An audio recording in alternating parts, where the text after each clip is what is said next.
The Grand Council of the Ashvara Dominion had convened 11,000 times in its 400-year history. Not once had a session been interrupted by laughter from the observation gallery. Councillor Orthaith of the Vex Compact was not laughing now. "Repeat the order," he said, his voice flat, translating through the chamber's amplifiers with a mechanical calm that didn't match the tremor in his throat sacs.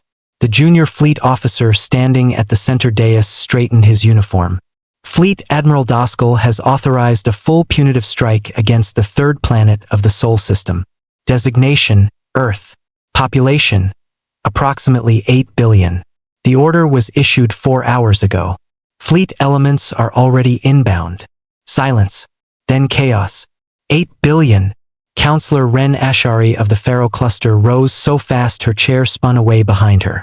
"You don't strike a population center of 8 billion sapients without council ratification. That's not war.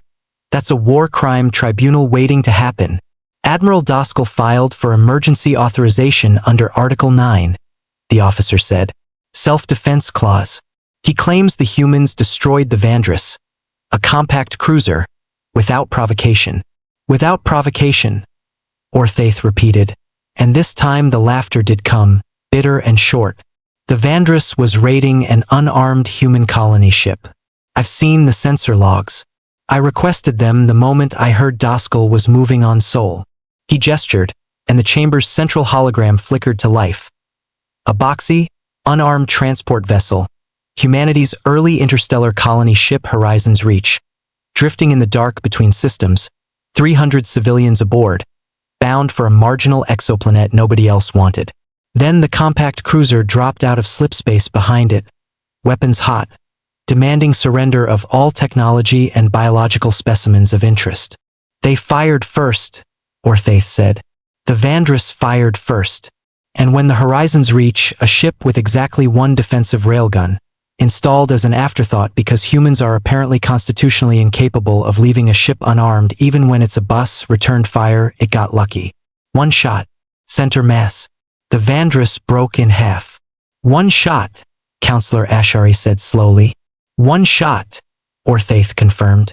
And Admiral Doskel, rather than reporting his cruiser lost to an unprovoked slaver raid gone wrong, reported that a human vessel had ambushed and destroyed a peaceful compact patrol. He requested authorization to retaliate. When this council delayed for review, as is our right, he didn't wait.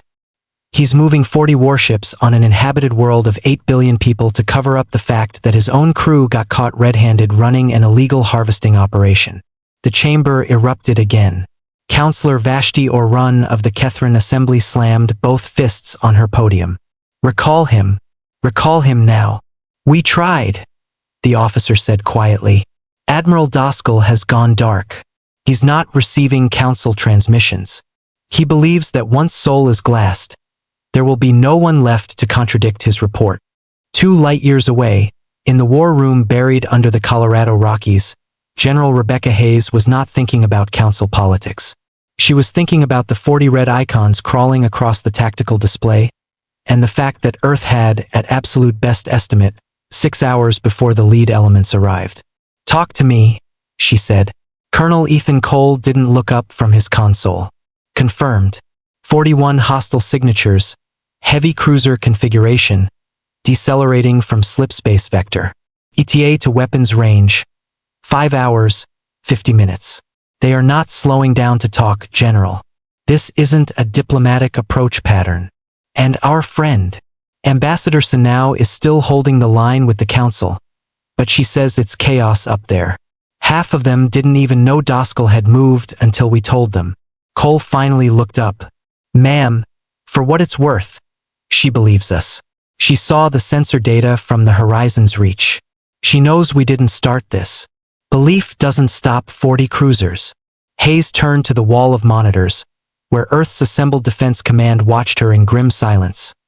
Admirals, generals, air marshals, 300 years of institutional paranoia about exactly this scenario finally paying dividends. "Status of the perimeter. All platforms report ready," said Admiral Denise Okafor, commanding the orbital defense network that had been under construction, in various forms, since the first confirmed alien contact 11 years prior. Every railgun platform, every interceptor drone, every kinetic battery from Lagrange 1 to the Farside installations. We are as ready as we will ever be. Numbers. If they come in a single wave, information, expecting an undefended civilian world. Okafor allowed herself something that wasn't quite a smile. We win. Decisively. If they come in dispersed and smart, it's a fight. A hard one. But we still win. Hayes nodded slowly. 11 years. 11 years since the first contact, since the world had learned it was not alone and, worse, that not everyone out there was friendly.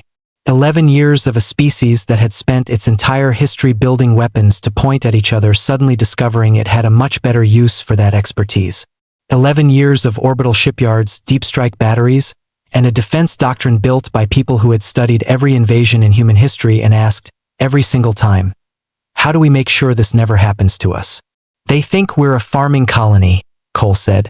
Doskel's report to the council called us a pre-council agrarian world with anomalous weapon capacity. He thinks the Horizon's Reach got a lucky shot in with some kind of experimental prototype. He's about to learn that every human ship, every station, every rock we've bothered to put a flag on has a lucky shot built in as standard equipment, Hayes said. Distribute the order. Weapons free the moment they cross the outer marker. No warning shots. No hailing. We tried peaceful first contact for 11 years. Today they have another option.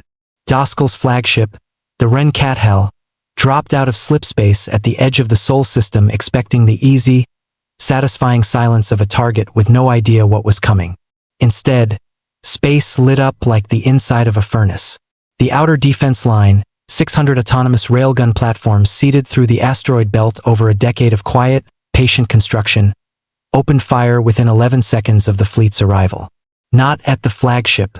At the escort screen, systematically, in the exact pattern a human admiral would have used to break a Napoleonic column.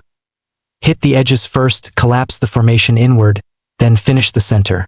Impossible, Doskel's tactical officer said, watching 4 cruisers vanish from the display in the same breath. This is a farming world.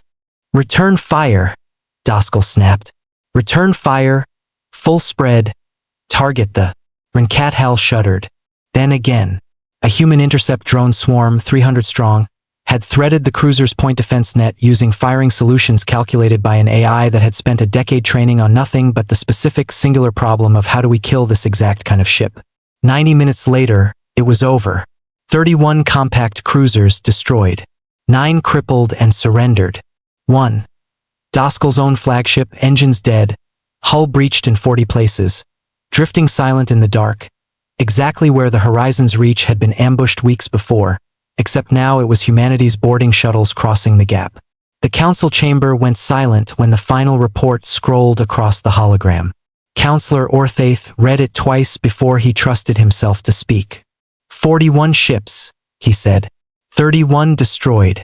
9 captured. Admiral Doskel is in human custody, alive currently, according to this report, being held not in a cell, but in what the humans are calling protective custody pending council extradition. Because apparently even now, after everything, they are worried about doing this correctly. Counselor Ashari sat down very slowly. They didn't just survive an invasion fleet. They processed it. Like paperwork. They've been expecting something like this for 11 years, Orthaith said. They told us that, in the first contact protocols, we assumed it was posturing. Every species postures. He looked up at the assembled council, at 400 years of institutional certainty quietly cracking down the middle. It wasn't posturing. In the gallery, Ambassador Deniseson, now the human diplomat who had spent 3 years learning to read council body language, 3 years being politely, endlessly underestimated, allowed herself a small, tired smile.